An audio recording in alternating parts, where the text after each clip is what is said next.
हाँ बच्चों, आज हम नागरिक शास्त्र का दूसरा पाठ पढ़ेंगे, संघवाद। संघवाद नागरिक शास्त्र का दूसरा पाठ है। तो संघवाद के बारे में आपको हम बताएंगे। संघवाद है क्या, मतलब संघवाद का अर्थ।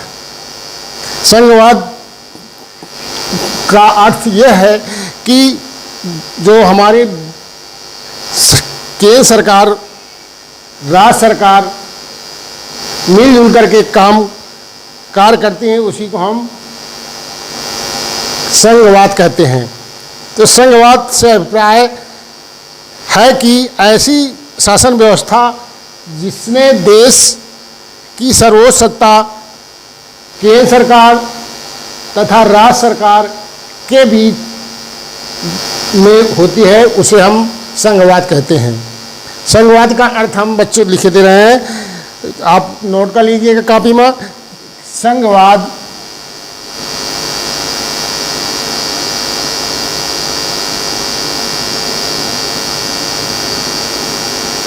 अब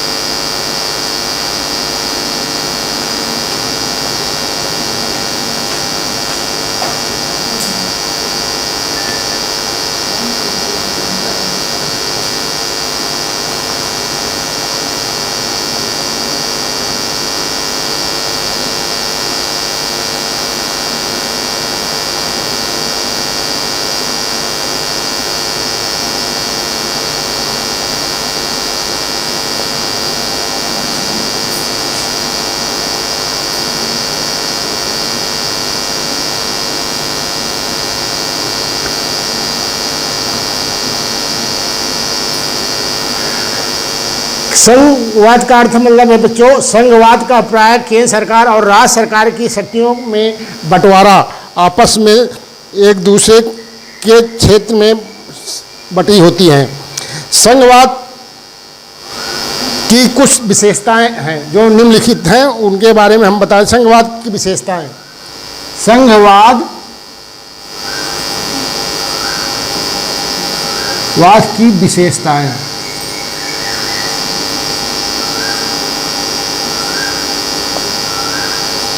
नंबर एक विशेषता है संघ सरकार। नंबर एक है संघ सरकार दो या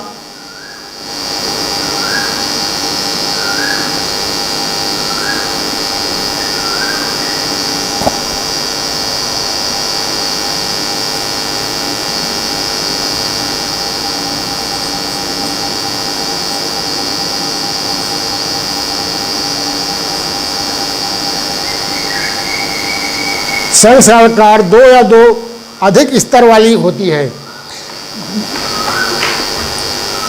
दूसरी विशेषता है कि अलग अलग सरकारें एक ही नागरिक समूह में कानून अपना अपना बनाने और प्रशासन करने का अधिकार क्षेत्र होता है। विभिन्न स्तरों की सरकारों से अधिक उस क्षेत्र में संविधान द्वारा सब केंद्र सरकार राज्य सरकार को एक अधिकार दे देती है।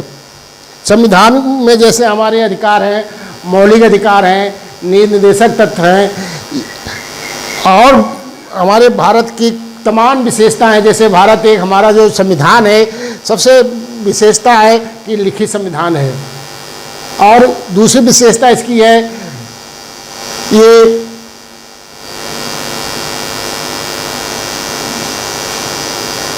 दूसरी विशेषता यह है कि ये कठोर तथा लचीला है। भारतीय संविधान जो है मौलिक अधिकारों को किसी एक स्तर की सरकार अकेले नहीं बदल सकती है। दूसरी विशेषता है केंद्र और विभिन्न राज्य सरकारों के बीच सत्ता का बंटवारा हर संघीय सरकार में अलग अलग किस्म का होता है। संघीय शासन व्यवस्था के गठन का दूसरा तरीका बड़े देश में आंतरिक विविधता के कारण केंद्र सरकार, राज्य सरकार और स्थानीय सरकारों के बीच बंटवारा होता है। संघीय शासन व्यवस्था में संविधान ने मौलिक रूप से 2 स्तरीय शासन व्यवस्था का प्रावधान किया गया है, जैसे केंद्र सरकार और राज्य सरकार, ये व्यवस्थाएं की गई हैं। तो हमने और विशेषताएं आपको लिखाना आगे जा रहे हैं। विभिन्न स्तरों की विभिन्न स्तर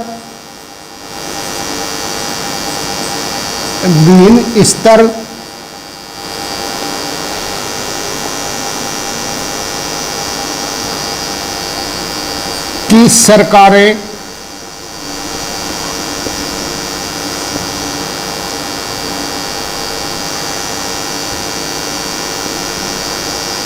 अधिकार, क्षेत्र, संविधान में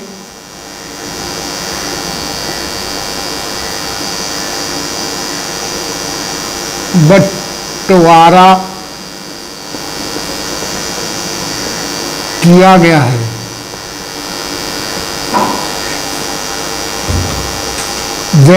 जैसे नंबर 1 है संघ सूची,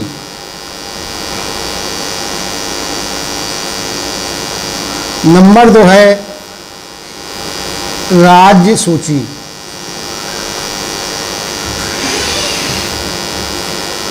नंबर 3 है समवर्ती सूची,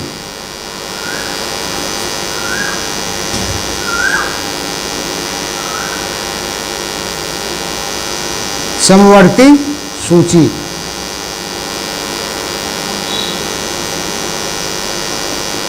ये 3 भारतीय संविधान में केंद्र सरकार, राज्य सरकार और समवर्ती सूची में ये वितरित किया गया है।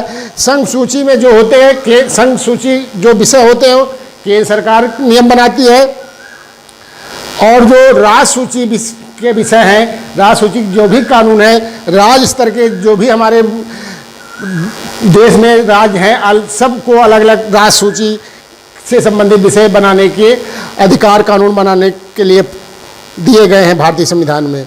ये तीसरी जो सूची है समवर्ती सूची।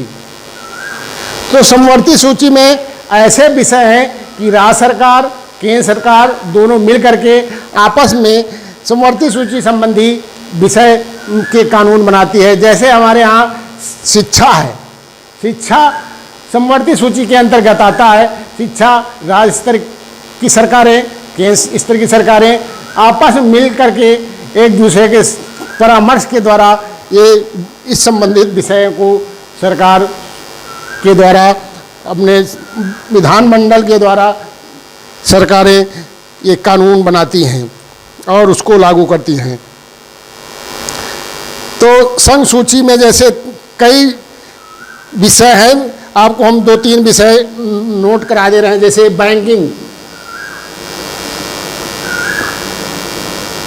बैंकिंग ये संघ सूची विषय है। जैसे सेना और प्रतिरक्षा, संचार, मुद्रा प्रणाली, ये संघ सूची के अंतर्गत के विषय हैं। ऐसे ही राज्य सूची के विषय के अंतर्गत से पुलिस, व्यापार, कृषि और सिंचाई विषय के अंतर्गत ये राज्य सूची के विषय आते हैं।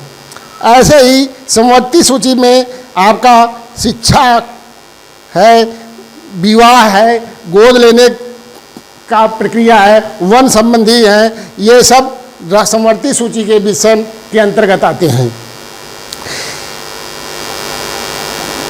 ऐसे ही पहले हमारे भारत में एक ऐसा राज्य था जिसका अपना संविधान था।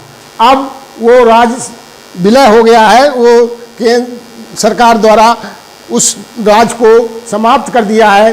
जो धारा 370 के अंतर्गत जम्मू कश्मीर है, अब हमारा वो राज्य विशेष दर्जे वाला की श्रेणी में नहीं रह गया, अब वो केंद्र शासित प्रदेश की सूची में शामिल हो गया। इसलिए भारत के जो हमारे संघ राज्य हैं वो 28 राज्य हो गए हैं और 9 केंद्र शासित प्रदेश हो गए हैं। ये बच्चों, ये अभी ही कुछ ही दिनों कुछ ही समय पहले हुआ था ऐसा, जो हमारे यहाँ जम्मू कश्मीर को विशेष राज्य का दर्जा दिया गया था, उसको समाप्त कर दिया गया है बच्चों। तो ये भारतीय संविधान में संघ व्यवस्था है, संघीय व्यवस्था। तो हम ये संघवाद का अर्थ हो गया आपका, और संघ की विशेषता हो गई बच्चों। अब भारत सरकार में जो कुछ आपका एक चैप्टर है भारत में विकेंद्रीकरण। तो भारत में विकेंद्रीकरण के बारे में हम अभी बताएंगे आपको। ये इसके बारे में पहले 3 प्रश्न नोट कर लीजिएगा। उन 3 प्रश्नों के इसी से अंतर्गत पेपर में आएगा आपके।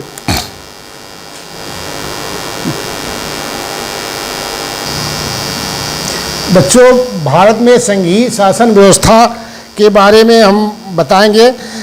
भारत में संघीय शासन व्यवस्था भारतीय संविधान में ने यहाँ की सरकारों को एक संघात्मक के रूप में प्रदान किया गया है, जो भारतीय संविधान से में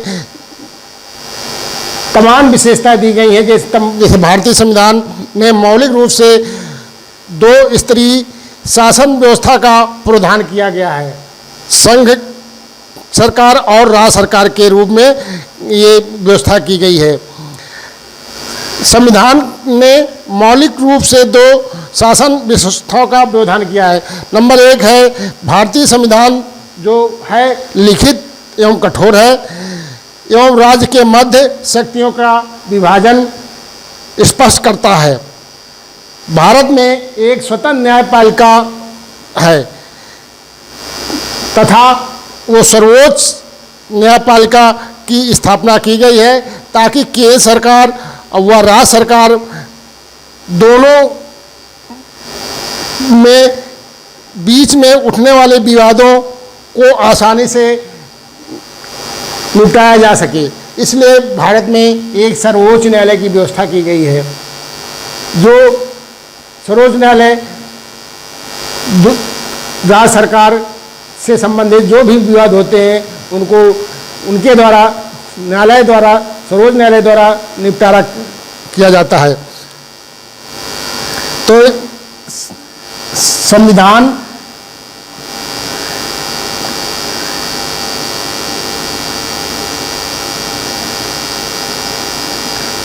में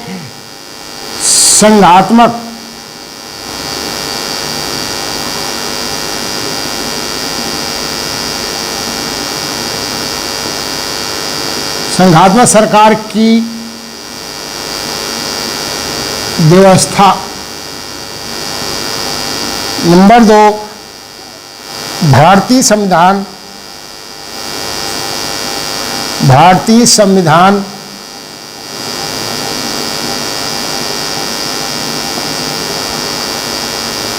लिखित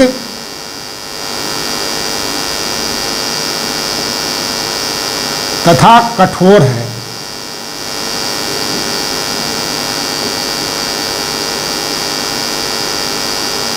कहने का मतलब भारतीय संविधान लिखित तथा कठोर, मतलब हमारा भारत का विश्व का सबसे बड़ा संविधान है, ये लिखित रूप में है।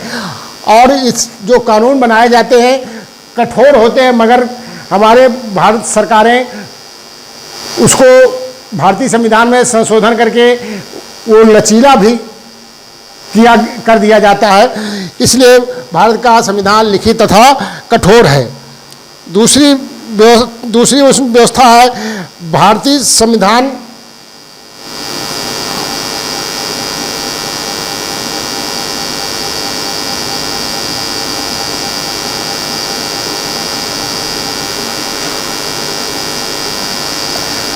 संविधान में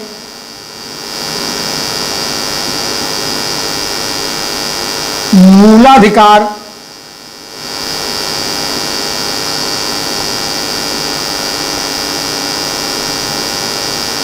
प्रदान किए गए हैं।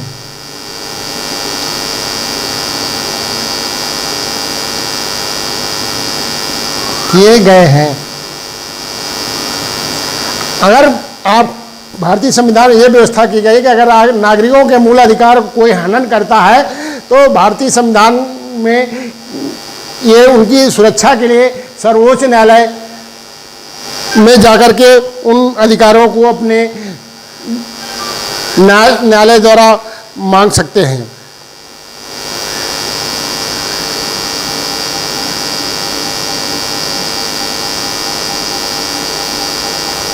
भारत में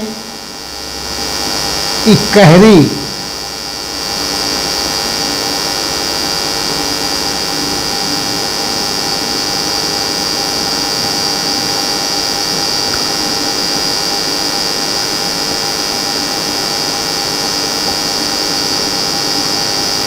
नागरिकता प्रदान भारत में इकहरी नागरिकता प्रदान है। भारत में इकहरी नागरिकता के अलावा दूसरी नागरिकता, दूसरे देश की नागरिकता नहीं ले सकते हैं।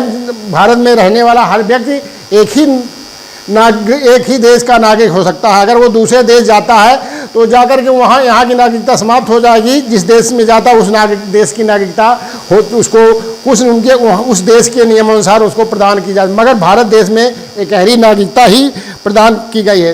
तो भारत के संविधान में, संघीय सरकार व्यवस्था में ये बिंदु हैं।